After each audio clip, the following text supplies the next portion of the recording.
guys! For today's rest video, magluluto ako ng tilapia at pritong talong.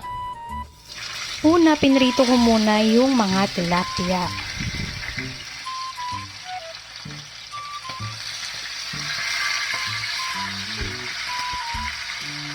Grabe, sobrang lakas ng tilamsik ng tilapia pag piniprito.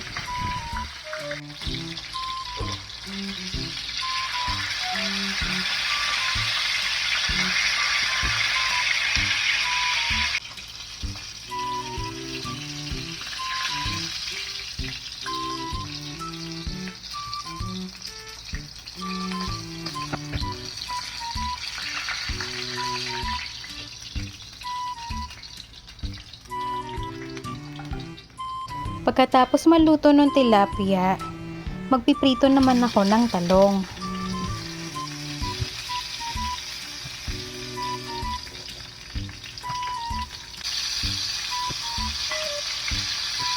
Bagay na bagay talaga ang tilapia at pritong talong, gaganahan ka lalong kumain. Pagkaluto ng mga talong guys, nag-crave ako sa bagoong alamang, kaya naisipan ko maggisa na rin. Sobrang sarap na sausawan nito, bagay na bagay sa tilapia at talong. Una, niluto ko muna yung bawang at sibuyas.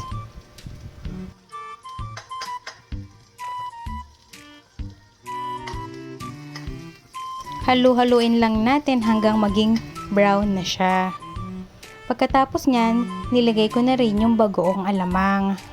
Igigisa lang natin siya hanggang maluto siya. Kumakain din ba kayo nito? Paborito nyo rin ba itong sausawan sa mga pritong ulam?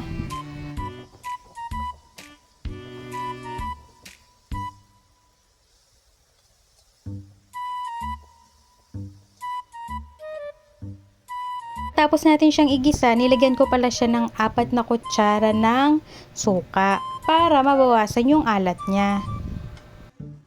Yung kutsara ko guys malaki parang sandok na rin siya. Tapos nilagyan ko siya ng 2 kutsarang asukal. 2 lang nilagay ko kasi ayoko ng matamis na alamang. Gusto ko yung medyo maalat-alat ng konti. Kayo ba guys, anong mas gusto nyo? Yung matamis na alamang o yung maalat?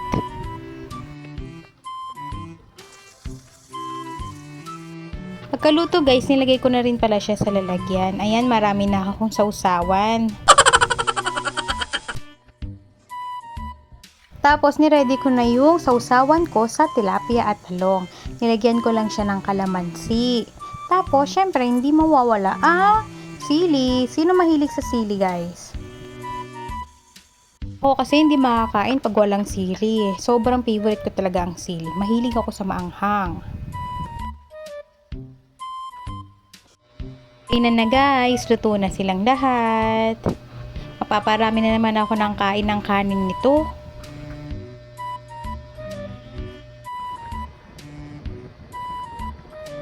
Ang sarap guys, gaganahan ka kumain pag ito yung ulam mo.